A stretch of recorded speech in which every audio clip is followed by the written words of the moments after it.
Hi everyone, I'm Kieran, the Conservation Officer here at Flamingoland. Welcome to this latest episode of Zoo TV.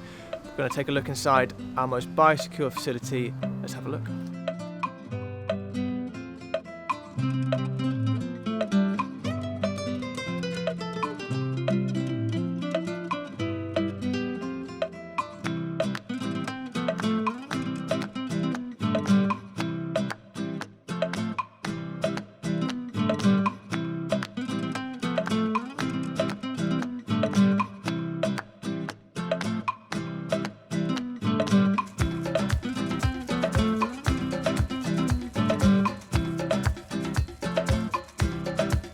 We're just getting ready to get into the crayfish hatchery. This is our quarantine zone.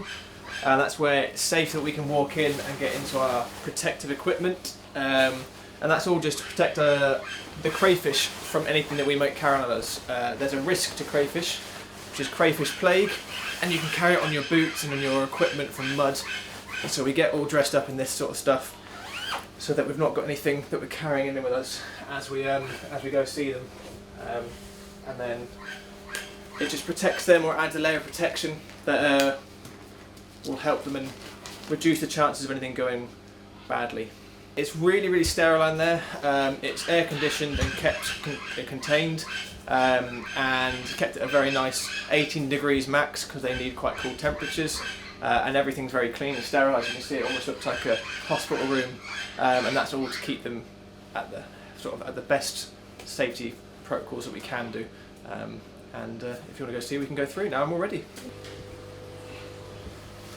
So at the moment I'm just currently siphoning out this tank, so that's just getting rid of any of the leftover food from what these guys were fed yesterday, and also any waste that the crayfish have also produced, just to keep the tank nice and clean. The Yorkshire Crayfish Hatchery holds crayfish, and they are basically a fresh water lobster. Same mechanics as a lobster. They've got their claws at the front, they live underwater. The big difference is that these guys are freshwater, lobsters are saltwater in the sea. The specific species we have here is the white clawed crayfish. A bit confusing because it's blue on top, but it does have kind of white claws underneath. But that can change, so it's a confusing name sometimes. But to put them into perspective of why we have this hatchery, there's over 640 species of crayfish across the world. Most of those are in North America and Australia, and there's loads of different coloured ones, different sized ones. Some are really big, some are tiny. The white-clawed crayfish is considered endangered, so it's really rare. In fact, it's probably lost about 80% of its population since the 1970s, so they're reducing unbelievably quickly and at alarming rates. And unfortunately, the threats that are causing this decline are still at large, and so alternatives are going to have to be made to try and help them, and that's where this hatchery comes in, and this whole plan has come in to try and help them. So what we're about to do is just get them out and do a health check.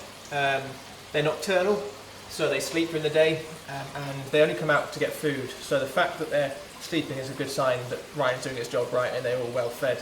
But it does mean that seeing if they're healthy and all good is a bit more difficult. So I'll give them a hand in getting some out, and we can show you the differences and see what they look like.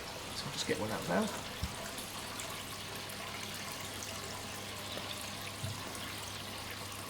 He wants to come out. There we go. I'm just grabbing by the claws. It doesn't hurt them, but their claws can hurt me. They are a little bit sharp. So right here we have the male. You can tell that by his larger claws, which will show when I get a female out. So if I give Ryan the male, I'll just get the female that was next to him out. And she'll come out. There we go. They like to get themselves really nice and tight in a little spot to feel safe. Now, as you can see, they're next to each other, so a male's claws are much larger than the females. Both of them have 10 legs, or they're called a decapods. They've got 10 digits. The first two, of course, are their claws. The next four, so the next two pairs, are legs but with pincers, so they use them to eat and grab stuff with. And the last 2 pairs are just legs. Now, the difference between a male and a female, another difference I should say, is if we hold them up like this, can you see the female's got a lot more of a fanned base? And that's for when she curls her up with that, which she's got eggs. Her eggs she keeps just under here, and so that's a better way of keeping her eggs. But the males also have a couple more swimmerettes, which are these little white bits just here. And you can see here he's got 2 more just here, and that's for gripping the female and releasing his spermatophores. Scientific way of saying that. They're both really healthy, as you can see. They've got their antennae, they're both nice long antennae. There's no sort of scrapes or anything I can see on mine or anything on yours, Ryan? No. And they've all got all their digits still there, so they're really healthy. Now, interestingly, this female looks a little bit whiter than the male, and that's just because of the seasonality. She's going something called glare, which means she's going into season. So usually they can come in different colours. They can be a bit blue or they can be a bit redder, but underneath that sort of white tone does mean that she's going a bit more into glare. So we're looking out for behavioural changes now, seeing if the male's interested in if they're going into season and stuff. So unfortunately, there are species of crayfish that aren't meant to be in the UK. There's about 7 of them at the moment, and we call them invasive because they're causing our white-collared crayfish species a lot of harm, and actually doing damage to the whole waterways and everything as well, not just this species.